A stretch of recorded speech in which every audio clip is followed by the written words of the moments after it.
Good afternoon, everyone. Thanks for joining us on KREM 2 News First at 4. I'm Tom Sherry. Welcome, everyone. It's good to have you here. I'm Whitney Ward. We begin tonight as the downtown Spokane AMC Theater is open. Yes, a lot of people have been asking about this. It actually reopened last Friday under Washington's Phase 2 reopening guidance. And here to talk about the changes is KREM 2's Regina On. What can moviegoers expect in Phase 2 of reopening? Yeah, Tom, Whitney, I'm smizing right now. I don't know if you can tell that's me smiling with my eyes because I've seen a lot of happy faces here today at the AMC in River Park Square Mall. They opened their doors up at 3 o'clock here and moviegoers have been going in and out.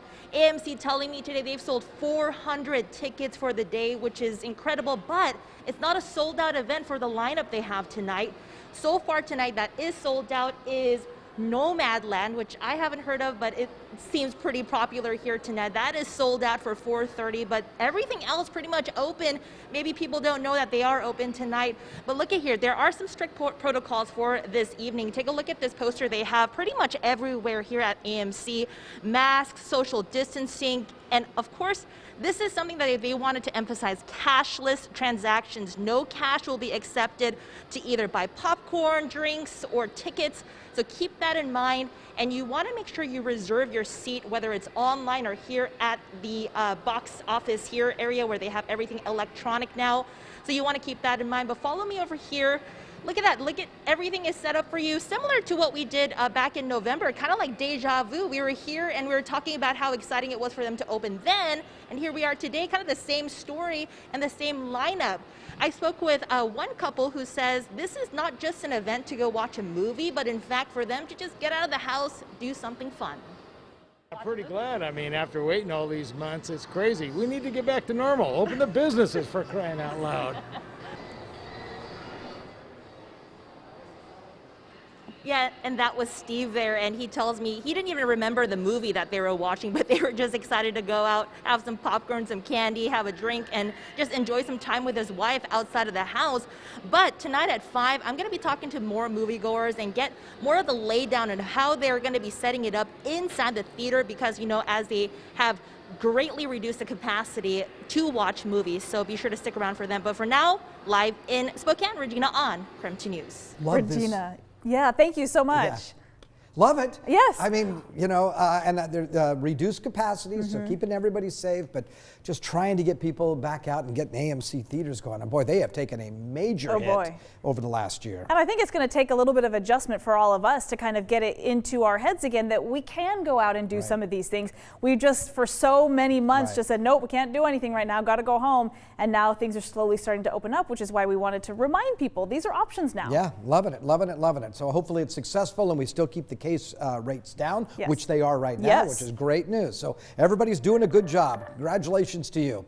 Weather-wise, we're tracking some warmer temperatures, not so much for tomorrow, but as we get into Sunday and Monday, and we could even see a few light snow showers in the Spokane area tomorrow. Better chance for our viewers in northern Idaho. You're going to see some snow showers in the morning hours, and then we could even see some clearing later on in the day, and then we'll look for, again, warmer weather on Sunday with a chance of rain and snow, and we could get close to 50 degrees by the time Monday rolls around. We're still below freezing right now. You can see the wind is out of the south right now at 6 miles per hour, so the roads are really going to get slick again tonight.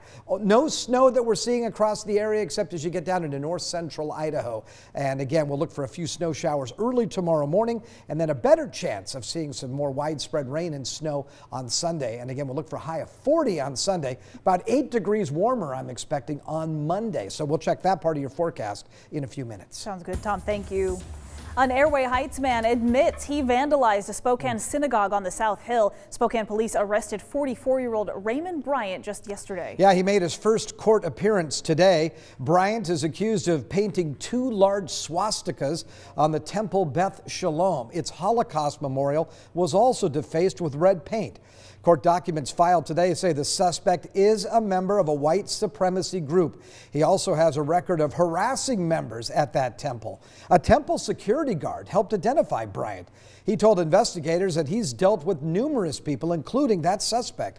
The threatening members of the temple. Bryant is charged with second-degree malicious mischief and malicious harassment. By the way, these are hate crimes according to Washington law. Court documents say it cost the synagogue $2,000 to remove the graffiti from the building and the memorial. Well, this afternoon, a judge set his bond at that amount.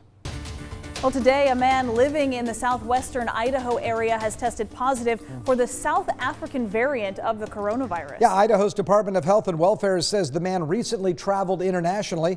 They are now working to determine if any close contacts were also exposed. So we now know there is evidence that at least 3 COVID variants are in Idaho. Here in Washington, the UK variant was first detected in western Washington in late January. With cases now being identified in Snohomish, Pierce, and King counties so far, there are about 4,000 known mutations, but the 3 most known ones we know about are Brazil variant, the South African variant, and the UK variant. And this is just one more reason why health officials are urging everyone to get vaccinated when they are eligible. The encouraging news is that the vaccines that we're currently distributing right now are quite effective against that particular variant. Less so against the South African, the 351. Got it. So again, it gets back, Andy, to vaccinating as many people as you possibly can and implementing the public health measures. So the vaccines that are currently available do still work against these viral mutations, but several of these mutations are proving to be more resistant to the vaccines, particularly that South African variant. But for now, the vaccines still do work, which is why Dr. Fauci and many public health experts say it is so important to get more Americans vaccinated. But this bill ensures that individuals and businesses don't have to pay state taxes on COVID-19 emergency assistance grants.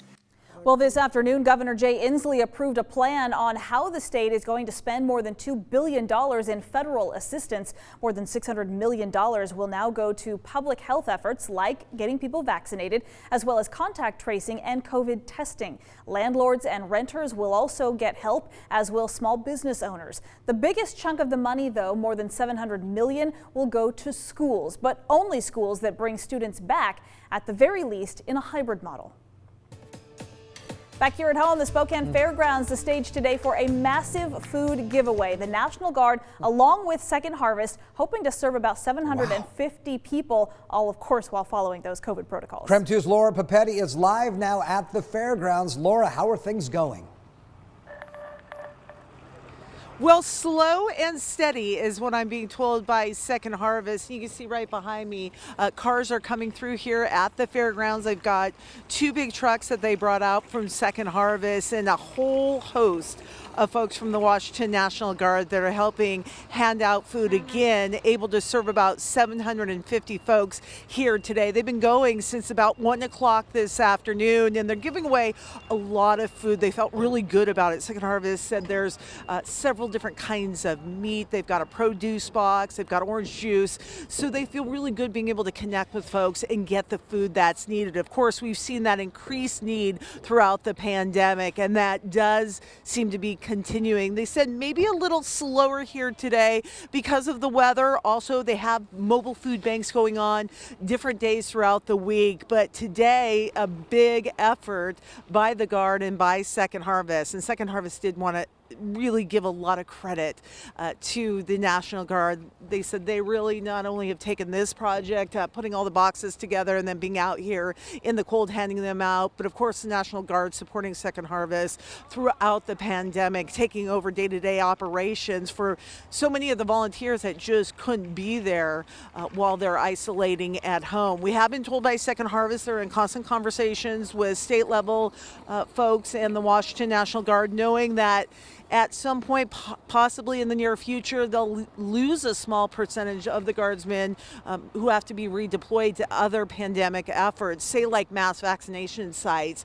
So they said they are prepared for that. They say as more and more people are getting vaccinated, some of the volunteers are starting to call up and say, hey, I feel a little bit better about volunteering now. I'd like to come back in. So we'll continue to keep you up to date on that. In the meantime, do you want to let folks know next Friday they're having another distribution here at the fairgrounds from 1 until 5 o'clock.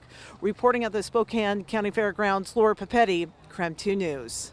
Well, Laura, thank you so much. And of course, thank you to all the volunteers and Second Harvest and the National Guard who are out there doing these giveaways, knowing that sometimes the timing doesn't work, the location doesn't work for everybody, but there's just a huge need out there.